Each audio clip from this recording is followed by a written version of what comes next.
alaikum wa rahmatullahi wa barakatuh. Welcome back to our lesson. In our previous lesson, we did Ghusl. Ghusl was to wash the entire body to become clean from head to feet.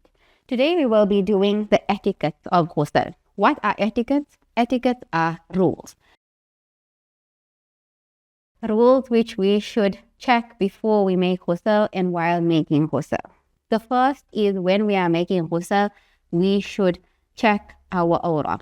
Our awrah, in our previous lesson we discussed, we said our awrah is our private parts or those parts of our body which no one should see, which is for a female from your head to your feet, excluding your face, your hands and your feet, and for males from your navel till your knees.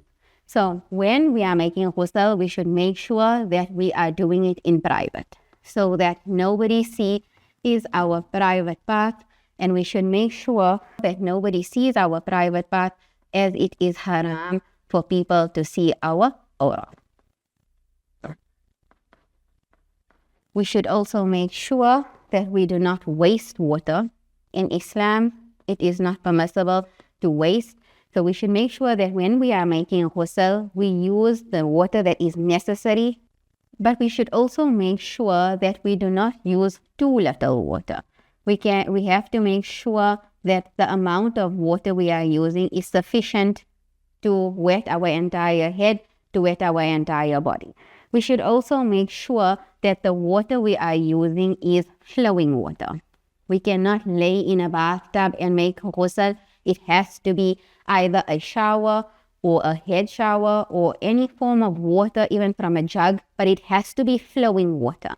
The reason for the flowing water is because we do not want the dirty water to pool around our body, to pool around our feet, and to pool around any part of our body, because then our Ghusl will not be completed.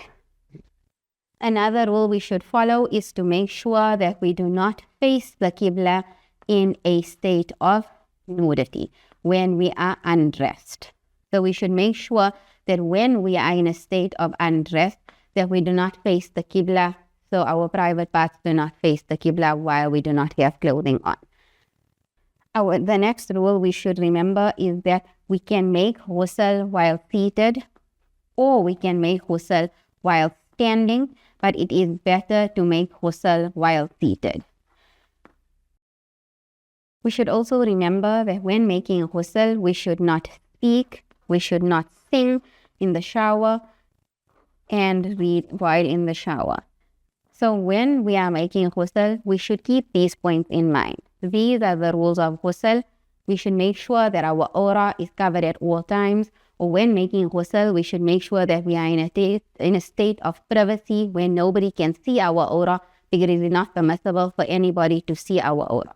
We should make sure that we do not waste water, but we should also make sure that we don't use too little water, because every part of our body has to get wet. The water that we use has to be flowing, because any dirty water that pools around any part of our body would make the Ghusl not complete.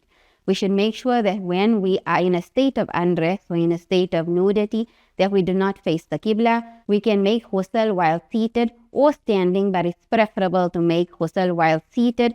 And we should make sure that we do not speak, sing or read while we are making Ghusl. That is our lesson for today. So when making Ghusl the next time, please keep these points in mind. We will continue in our next lesson. Assalamu alaikum wa rahmatullahi wa barakatuh. As reference, I am using the Kitab Fiqhul Islam Book 2, which is available from the Lenasia Muslim Association.